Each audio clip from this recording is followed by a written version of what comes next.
pas, n'en doutons jamais. Ce sont les fondements même de la civilisation qui sont menacés.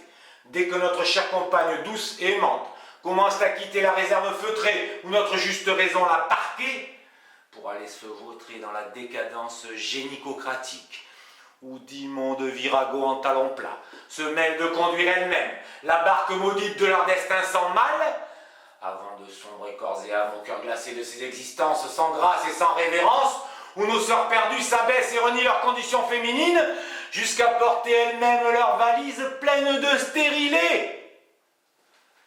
Je devrais dire leurs baisanvilles, pleines de ces saloperies anticonceptionnelles androphobiquement paroxystiques, qui leur permettent de frimer la tête haute et la mamelle arrogante, au pied des lits de stupre qu'elles se choisissent toutes seules, et sur lesquels, ricanant bassement au spectacle émouvant de leur victime en chaussettes, elles fument le cigare, la pipe, et quelquefois même le buraliste. N'en doutons pas, n'en doutons jamais. Il y a un principe bon qui a créé l'ordre, la lumière et l'homme. Il y a un principe mauvais qui a créé le chaos, les ténèbres et la femme. Mais ce n'est pas moi qui le dis, c'est ce bon vieux Pythagore. Et croyez-vous qu'il fut con, Pythagore? Évidemment non, bande de sous-doués que vous êtes. S'il avait été con, Pythagore, je vous le demande, aurait-il inventé le théorème? Aurait-il découvert la maladie de Carré, dont souffre mon estimé grand frère Dominique Fauché, depuis qu'il s'est coincé l'hypoténuse dans un placard à balai? Homme, tu es le maître, la femme est ton esclave, c'est Dieu qui l'a voulu. Sarah, appelée Abraham, mon maître.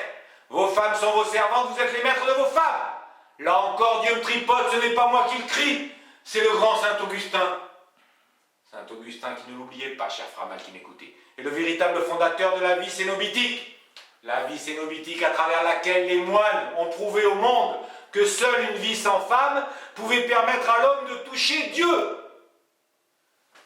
En vérité, je vous le dis, l'inutilité fondamentale de la femelle ne fut jamais démontrée de façon aussi éclatante que par les moines cénobites, et nous les secourons tout seuls des jougs du féminisme à poil dur qui veulent nous faire pisser les nines, lécher les plines, plier les chines.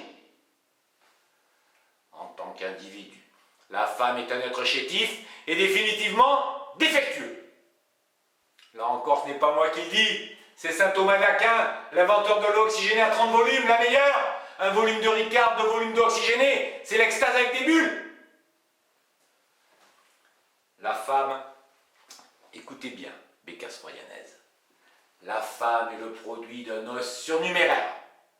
N'a-t-on rien entendu de plus beau, depuis le dernier discours mongoloïde de François Hollande, que cette sentence du grand Bossuet? La femme est le produit d'un os surnuméraire.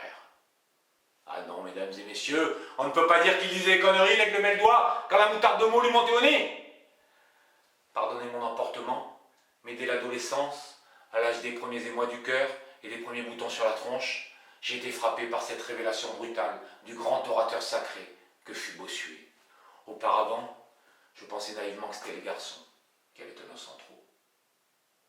Hélas, hélas, cruel désenchantement que cette heure maudite, où la première femme que l'on tient dans ses bras vous démontre preuve en main que les macaronis n'ont pas d'arête.